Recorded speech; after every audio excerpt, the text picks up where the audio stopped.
Hello, അങ്ങനെ vacation കഴിയാൻ ഇനി വെറും 2 ദിവസം. ഈ ഒരു മഴ മൂഡിൽ ചില കുട്ടികൾക്ക് സ്കൂളിലേക്ക് പോകാൻ തോന്നുന്നുണ്ടാവില്ല.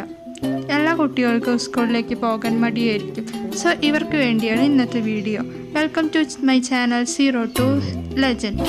ഗൈസ്, നമ്മൾ എത്ര ദിവസം ഈ മടിയും കൊണ്ടിരിക്കും? സ്കൂൾ സ്റ്റാർട്ട് ചെയ്താൽ അതൊരു ഫ്രഷപ്പാണ്. സ്കൂളിലേക്ക് രാവിലെ നേരത്തെ പോയി friends, teachers and study. Main study. ഈ പഠിക്കുന്ന കുട്ടികൾ വെക്കേഷൻ തന്നെ പഠിക്കാൻ തുടങ്ങിയിട്ടുണ്ടാവും. പക്ഷെ ചില മടി പിടിച്ച കുട്ടികൾ സ്കൂൾ തുറക്കട്ടെ അപ്പോൾ പഠിക്കാം, സ്കൂൾ തുറന്നു കഴിഞ്ഞാലോ അവർ പഠിക്കുമോ, അതും ഇല്ല. എന്തുകൊണ്ടാണ് ഈ മടി? ഈ മടി നമ്മളെ കൊണ്ട് എത്തിക്കുന്നത് റിഗ്രറ്റിലേക്കാണ്. നിങ്ങൾ തന്നെ ഒന്ന് ആലോചിച്ച് നോക്കൂ.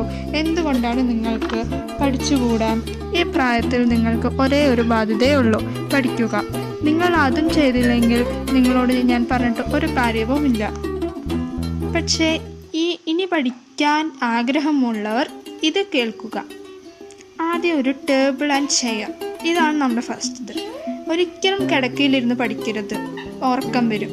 സെറ്റിയിലിരുന്നും പഠിക്കരുത്. So first table and chair. പിന്നെ വേണ്ടത് ടൈം ടേബിൾ ഉണ്ടാക്കുക. ടൈം ടേബിളാണ് മെയിൻ. അതില്ലാണ്ട് ഒന്നും പറ്റില്ല. നമുക്ക് ടൈം സെറ്റ് ചെയ്താലാണ്, മാനേജ് ചെയ്താലാണ് നമുക്ക് പഠിക്കുന്നതിനൊരു ഇൻട്രസ്റ്റ് ഉണ്ടാവുള്ളൂ. സോ ആദ്യം ഒരു 30 മിനിറ്റ് വെച്ച് ടൈം സെറ്റ് ചെയ്യുക. 5 മിനിറ്റ് റെസ്റ്റ് എന്തായാലും വേണം. ഇല്ലെങ്കിൽ പിന്നെ ഉറക്കം വരും, പിന്നെ മൂഡ് പോവും. സോ ആദ്യമായിട്ട് എന്തായാലും നമുക്ക് ഒരിക്കലും ഒരു അരമണിക്കൂർ പറ്റില്ല. ഒരു 10 മിനിറ്റെങ്കിലും ഇരുന്ന് പഠിക്കുക. എന്നിട്ട് ഒരു 5 മിനിറ്റ് റെസ്റ്റ് എടുക്കുക. റെസ്റ്റ് എടുക്കുക പറഞ്ഞാൽ ഫോണിൽ കളിക്കല്ല, കുറച്ച് നിങ്ങൾ പഠിച്ച് തന്നെ ഒന്ന് റിമൈൻഡ് ചെയ്ത് നോക്കുക. അതെ.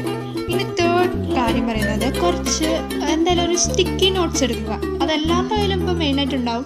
സ്റ്റിക്കി നോട്ട്സ് എടുത്തിട്ട് കുറച്ച് മോട്ടിവേഷൻസ്, നിങ്ങൾക്ക് മോട്ടിവേഷൻ തരുന്നൊരു വേർഡ് സെൻറ്റൻസ് എടുത്ത് എഴുതുക. അത് എന്നിട്ട് നിങ്ങൾ ചുമരിൽ, ആ ടേബിളിൻ്റെ നേരെ ചുമരിൽ ഒട്ടിച്ച് വയ്ക്കുക.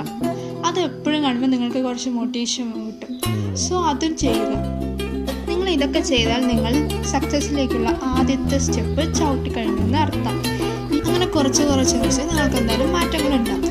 ഈ പഠിക്കുന്നത് കുറച്ച് കഷ്ടമൊക്കെ തന്നെയാണ്, പക്ഷെ അത് കുറച്ചായിട്ട് നമുക്ക് കിട്ടും. ഒരിക്കലും പെട്ടെന്ന് കിട്ടില്ല. സോ ഇങ്ങനത്തെ ടിപ്പുകൾ കിട്ടാൻ വേണ്ടി എൻ്റെ ചാനൽ സബ്സ്ക്രൈബ് ചെയ്യുക.